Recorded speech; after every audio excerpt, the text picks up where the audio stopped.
mon ami, et bienvenue à ta formation Découvre ta fondation spirituelle. Et oui, on est déjà rendu à la dernière capsule de cette formation qui était pour moi un immense privilège de pouvoir t'apporter cette formation-là, d'approfondir tes fondations spirituelles. Et le titre de la capsule numéro 15, dernière capsule de cette formation, c'est « Découvre comment être prêt » pour le retour de Jésus-Christ. Et je pense que c'est un sujet qui est extrêmement important pour toi et pour ta fondation spirituelle que j'en parle et que j'en adresse dans cette formation-là. C'est sûr qu'en parler pendant juste une quinzaine de minutes, c'est pas beaucoup, mais je vais aller droit au but pour vraiment t'aider comment être prêt pour le retour de Jésus-Christ.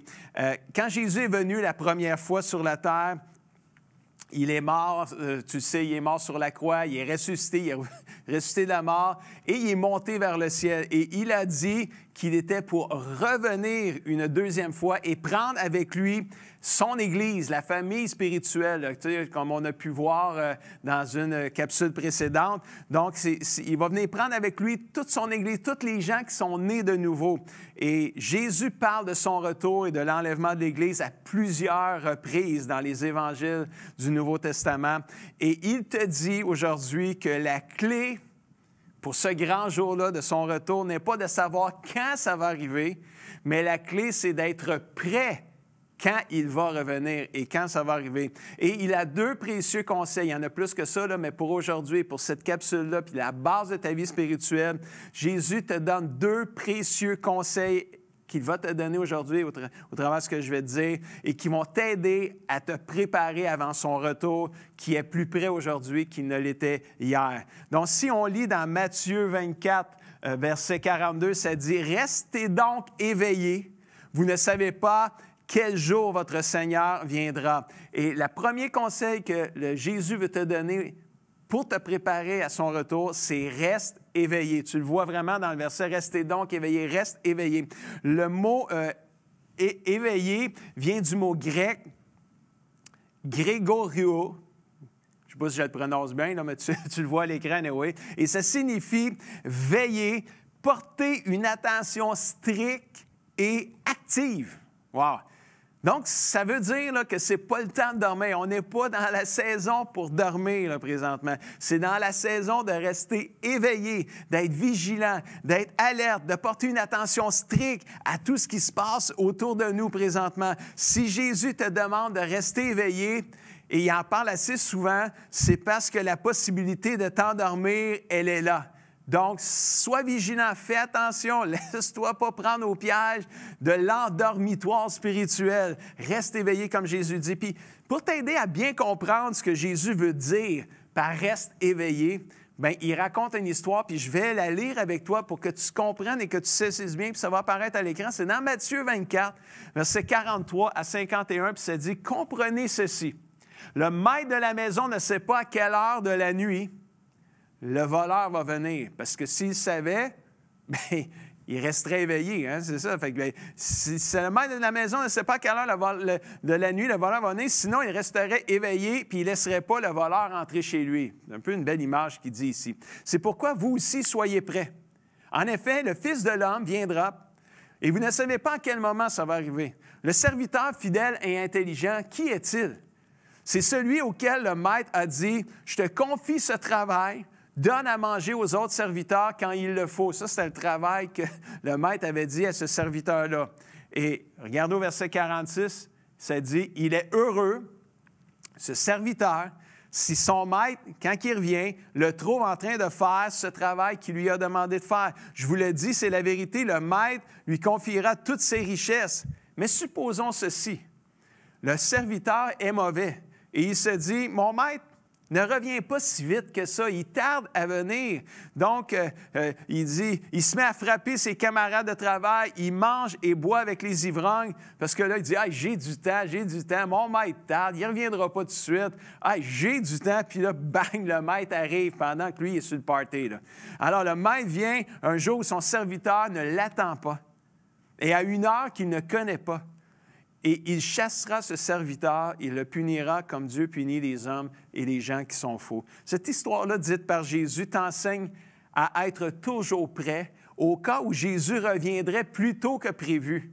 Si tu penses, ah, Jésus, il tarde à venir, ça fait plusieurs années qu'on en parle, ça fait des dizaines d'années qu'on en parle, que Jésus va revenir, il ne revient pas, ah, on n'a pas à être pressé, ça ne reviendra pas, il ne viendra pas tout de suite, puis là, tu dis, ah, je vais servir Dieu plus tard, je vais donner ma vie à Dieu. Tu ne sais pas, quand tu vas mourir en partant aussi, parce que quand tu meurs, c'est aussi la fin. Et Jésus peut revenir à tout moment, puis tu peux mourir à n'importe quel moment. L'importance d'être prêt. C'est ça que Jésus est en train de te dire aujourd'hui.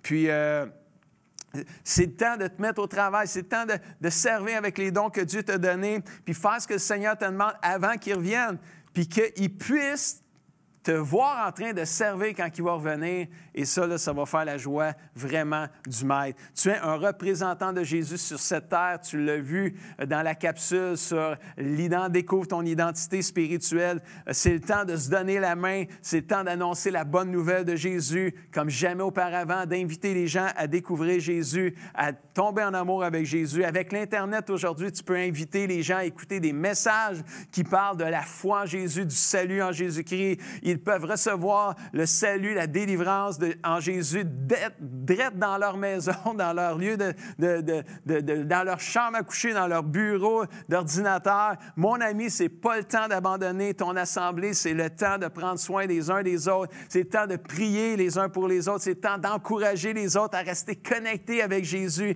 avec sa parole. C'est le temps de s'encourager à parler de Jésus à nos amis qui ne le connaissent pas, de se motiver à s'éloigner du mal et du péché, puis à rester connectés avec le Seigneur.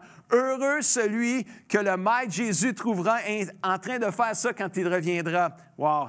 Quel conseil important et précieux. Reste éveillé. Quelques petits versets juste pour t'encourager dans cette lignée-là. Hébreux 10, 24, la Bible dit « Prenons soin les uns des autres pour nous encourager à aimer et à faire le bien. » Prenons soin. Là. Les temps de la fin arrivent. Là. Je pense que c'est évident.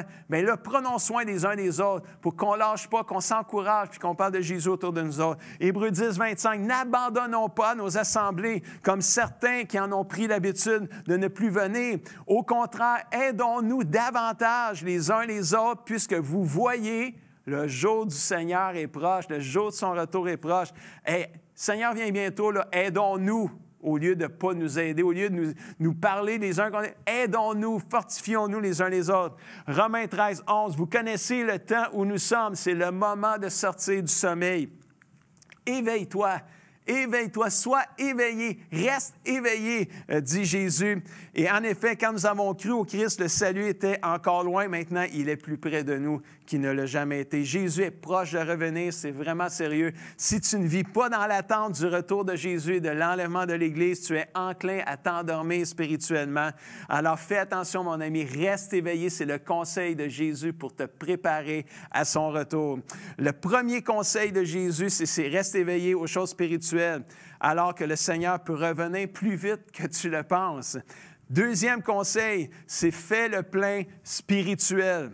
Wow, Jésus poursuit son enseignement sur son retour, la fin des temps, en racontant cette fois-ci l'histoire des 10 jeunes vierges qui attendent la venue du marié. Ça, c'est une autre image pour faire comprendre l'importance d'être préparé. 5 de ces vierges-là sont imprudentes. La Bible parle même qu'elles sont folles, insensées. Elles apportent leur lampe, mais n'apportent pas des réserves d'huile pour faire le plein de leur lampe parce qu'elles pensent que Jésus, le marié va revenir vite. On n'a pas besoin, il va revenir vite. On n'a pas besoin. Les 5 autres vierges sont plus sages. Elles ont dit, hey, tout d'un coup, qui tarde, on a besoin d'avoir notre lampe tout le temps remplie. On s'amène des réserves d'huile pour notre lampe. Alors, la Bible dit dans Matthieu 25, verset 5, comme le marié tardait, toutes les 10 se sont endormies. Et c'est ce qui arrive quand une chose, des fois, tarde à arriver. Il y a comme un relâchement qui arrive. Puis si tu ne fais pas attention, tu finis par t'endormir. Puis c'est ça qui est arrivé aux 10 jeunes filles. Mais il y en avait quand même 5 parmi ces 10-là qui avaient emmené de l'huile de recharge pour leurs lampes, pour les remplir. Le marié est finalement arrivé pendant que les filles dormaient. Alors, toutes les filles se réveillèrent et disaient, « faut partir, il faut aller à la rencontre de l'époux. L'époux vient d'arriver. » Mais là, la lampe des 5 filles imprudentes et folles s'éteignait parce qu'il n'y avait plus d'huile puis ils n'avaient pas emmené. Elle n'avait pas fait le plein car elle croyait que le marié était pour arriver plus vite qu'elle pensait. Alors, elles négligèrent de se préparer, elles n'étaient pas prêtes et en ont payé le prix parce qu'elles n'ont pas pu entrer dans la salle du mariage. C'était trop tard, il fallait qu'elles soient prêtes avant. Wow! Matthieu 25, 13, Jésus dit, « Restez donc éveillés. » Il revient encore avec cette pensée-là, ce conseil. « Restez donc éveillés parce que vous savez ni l'heure ni le jour où je vais revenir. » Comme la première histoire où Jésus te conseillait de rester éveillé au cas où il reviendrait plus tôt, dans l'histoire des 10 jeunes vierges, il te recommande de faire le plein spirituel au cas où il reviendrait plus tard. Et les deux attitudes sont super importantes pour une espérance biblique équilibrée. Il y a des gens aujourd'hui qui se fixent un moment où Jésus va revenir. L'épidémie de faux prophètes, de chrétiens zélés qui déferlent dans le monde depuis des décennies en indiquant des dates précises pour le retour de Jésus-Christ a plongé des milliers de personnes dans la désillusion à cause de leur espoir brisé. La dernière crise de la pandémie des 3 dernières années n'a fait pas extension de ça.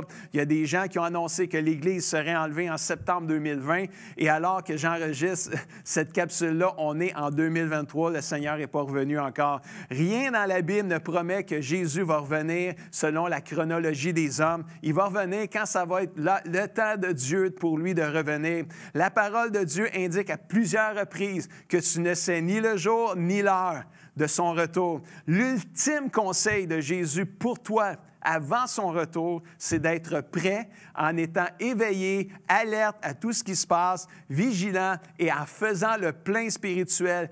Tu te remplis spirituellement quand tu es avec la famille de Dieu. Tu loues le Seigneur, la louange, la prière. Tu lis la parole de Dieu, tu la médites, tu la mets en pratique. Tu t'encourages dans le Seigneur. Tu te remplis, tu nourris ton âme des choses spirituelles. Ça va t'aider à te préparer quand Jésus va revenir. Ou si c'est le jour de ta mort, tu vas être prêt à rencontrer le Seigneur. Mon ami, chaque crise dans la vie est un signal pour prendre au sérieux les 2 importants conseils de Jésus avant son retour. Reste éveillé et fais le plein spirituel. Éphésiens 5, 14 à 18, très bon verset, là, alors que je conclus cette capsule-là et la formation.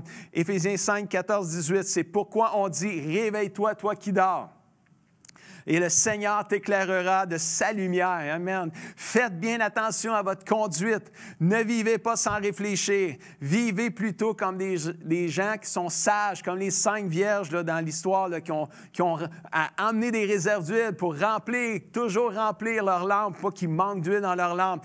Des gens qui sont sages, qui savent profiter du temps que Dieu leur laisse. Les jours que nous vivons sont mauvais. Tout le monde est d'accord avec ça. C'est pourquoi ne soyez pas fous, ne soyez pas stupides ou comme les vierges folles, mais comprenez bien la volonté du Seigneur. Ne buvez pas trop de vin, la boisson pour ces gens se détruire, mais au contraire, soyez remplis du Saint-Esprit. Mon ami, je prie que tu puisses suivre les conseils de Jésus et faire le plein spirituel à chaque jour. Jésus peut revenir à n'importe quel moment. C'est pas parce qu'il n'est pas revenu en 88, comme certains l'ont dit, en 2012, en décembre 2012, comme d'autres l'ont dit, ou en septembre 2020, qui n'est pas revenu, qui ne reviendra pas, ça va arriver, là. Ça va arriver. Sois prêt. C'est ça, là. À la fin, là, c'est ce sujet-là là, du retour de Jésus-Christ, l'enlèvement de l'Église, l'Apocalypse, c'est des sujets qui sont complexes, c'est pas facile à comprendre, mais l'important là, que tu dois comprendre pour ta vie spirituelle qui débute, c'est d'être prêt en étant éveillé. Sers le Seigneur jusqu'à temps qu'il revienne, qu'il te trouve en train de le servir quand il va revenir, puis remplis-toi, fais le plein spirituel. Mon ami, wow, c'est vraiment merveilleux. Dernier verset, ou avant-dernier verset, 1 Corinthiens 16, verset 13 à 14. « Reste éveillé, garde une foi solide, soyez courageux, soyez forts, faites tout avec amour. » Amen et amen. Toutes les paraboles, c'est des histoires imagées qui sont prêchées par Jésus sur la fin des temps, ne visent qu'un seul but. Sois prêt. Amen. Alors, mon ami, je veux t'inviter Si tu n'es pas né de nouveau, à non seulement croire à Jésus, mais à le recevoir dans ta vie, invite-le dans ta vie, demande-lui pardon pour tes péchés, qu'il devienne le Seigneur et le Sauveur de ton âme. Puis si tu as besoin d'aide pour aller plus loin dans la vie chrétienne, écris-moi en privé par Messenger, ça va me faire plaisir de te guider et de t'aider.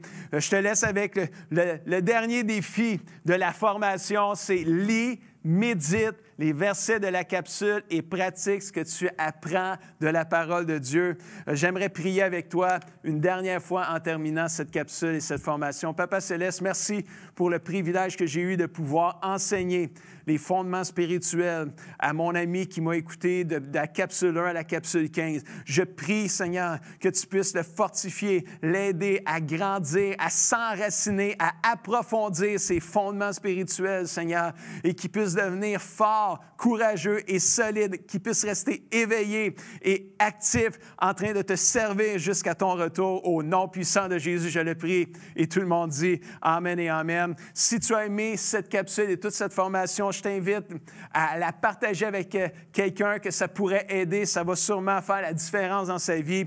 Je veux aussi te dire que je vais faire d'autres capsules dans le futur avec des sujets bibliques afin de t'aider à grandir. Puis je veux te donner un dernier verset, là, vraiment là, très important. C'est Matthieu 24, 13. Celui qui persévérera jusqu'à la fin sera sauvé. Mon ami, persévère jusqu'à la fin, tu seras sauvé. Je te dis merci d'avoir participé à cette formation-là. Que le Seigneur te bénisse. Au nom de Jésus, à la prochaine.